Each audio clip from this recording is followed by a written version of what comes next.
But if that wasn't fun for you, maybe this next segment will be. Let's throw out some polls. Yeah. Polls.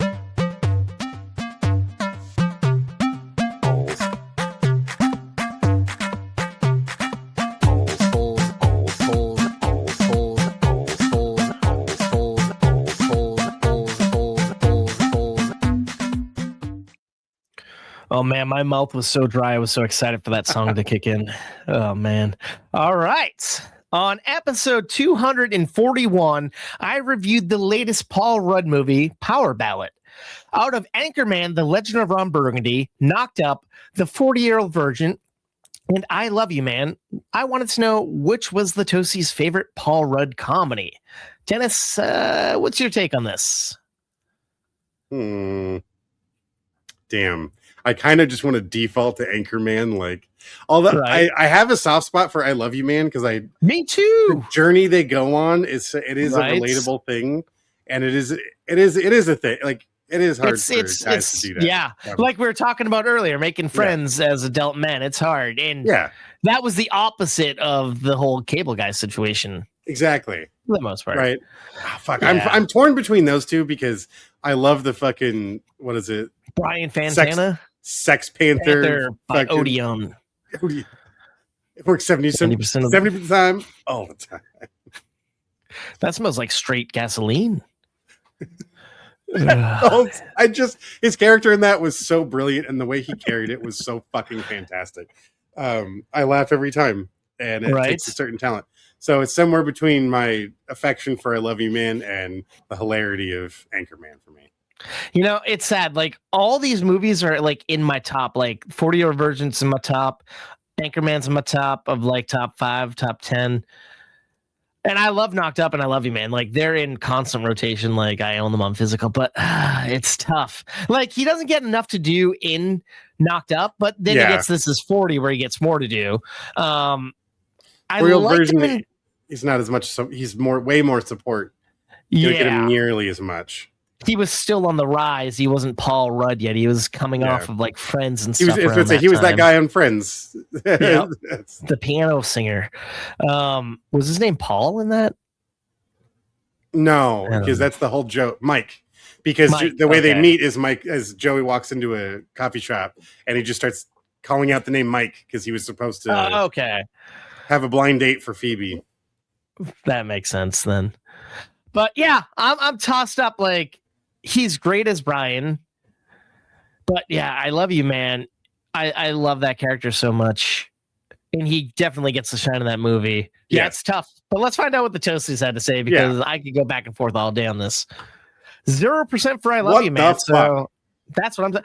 Were you at the screening? Did you come to that test screening at Paramount with me and whomever? And then we ran into a producer talked to. They gave root beer floats with a little straw. Oh, it was pretty sick. No, and I always wonder if that's why I liked it so much. But no, I was they just don't make comedies anymore. It was a great screening. All right, 0% sadly, 20% for the 40-Year-Old Virgin. Makes sense because he didn't get much to do, like we said. Yeah, 20% for Knocked Up, or I guess he did. 60% for Anchorman. So that makes sense. Now I gotta say, Anchorman is one of my all-time favorites, but Anchorman: The Legend Continues, not so much. So I feel like I gotta rewatch it, but every time I try to watch it, I end up turning it off. I just can't fucking do it. Mm-hmm. It's so not the first one that it's just. They tried so hard, and it just didn't pay off. You know what I do watch every now and again? The little side movie, Wake Up Ron Burgundy, which is all deleted scenes from Anchorman because they shot so much shit. They have a whole side movie. No, I haven't seen that. Oh, it's good. It's on, like, I think I rented it at one point on Netflix. They briefly had it, but I finally owned it when I got the Mahogany edition on Blu-ray. Like, they put out a very special edition of Anchorman. That's cool. I'm like, that's such a unique thing. See, that's the shit we're missing from streamers. I say that, but I do appreciate Disney's been starting to upload some of their the DVD extra shit. On a couple movies I saw, I was like, oh fuck, can rewatch the whole movie with this commentary track or this this behind the scenes thing was attached to it. I'm like, that's how it should be. I miss all that stuff. You know what I should have put in there to replace one of these movies? I was so tempted to put Role Models because he got more to do opposite Sean William Scott in Role Models. Yeah. And the chemistry was fantastic. Off the charts. Yeah. Yes. No, man. Oh, that would have been knocked up. Maybe it's instead of knocked up. Yeah, I was about to say that or 40 or I feel like it's not much different screen time between those right. two. Like, because he got more to do in those, and I was tempted to put Clueless on there, but I'm like, yeah, I mean, he was still a main character. Oh yeah, but, yeah, the same main gross storyline. Yeah, he's like my brother, weird. but I'm in love with him. So bizarre. So bizarre. All right, up next we have another poll here, Dennis. We tag team a review of Star Wars, The Mandalorian, and Grogu. So I wanted to know, out of Caravan of Courage, an Ewok Adventure, Rogue One, a Star Wars story, Solo, a Star Wars story, and Star Wars, The Mandalorian, and Grogu, which was the Toasties' favorite non-Skywalker saga movie? Dennis, where do you fall in this camp? I could guess, but I'm not gonna. You know what? After just we got to advance a little bottom scroll. Oh shit! Yep. Thank you. I feel like you've recently watched Solo, but for me, yes, I think I would go. I would go Rogue One probably. Right. I mean, that's the thing. It probably was. I think it's Rogue One. It's Rogue One for me too. Solo is just very close behind that for me. It's not far. Yeah. And then honestly, Mandalorian Grogu is not far behind Solo for me either. Terrible. Yeah. No, it's not. I think it's getting way too much shit. I do not agree with some of the criticism I find strange, but whatever. Sure. That's your taste. Caravan of Courage, fucking gnarly. That is probably the most brutal out of all of them. You want to watch a child lose their entire family, or is it the second one? I don't know. Those things are so fucking gnarly. Right. But good on them. Good on. Yeah.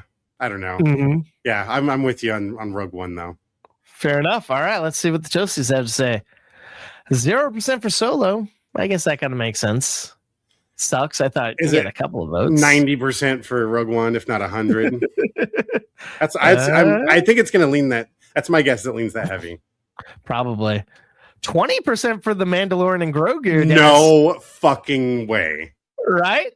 This is a surprise. You gotta be fucking kidding. Who's trolling us?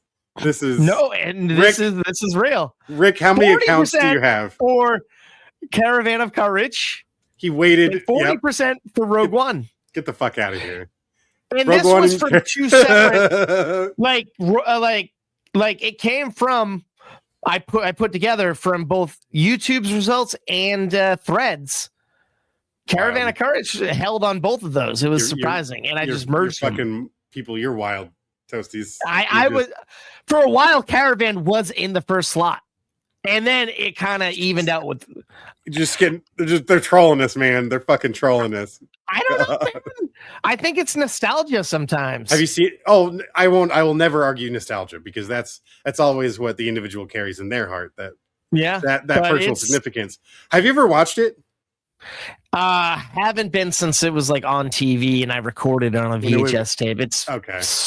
At least 25 years, and that's being generous. 25, probably like 30 years.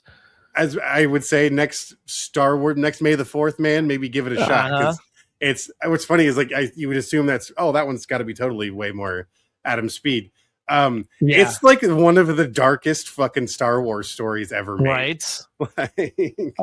It's also wildly confusing where in the timeline it takes place. Because although we meet Wicket, and it's awesome that he's still played because they filmed these right after they filmed Return of the Jedi. Makes sense. So Warwick Davis, everyone together. He had some cool stories about what it was like getting to make these and how it was like going to summer camp because they were the stars. The kids were the stars. So it was all about them.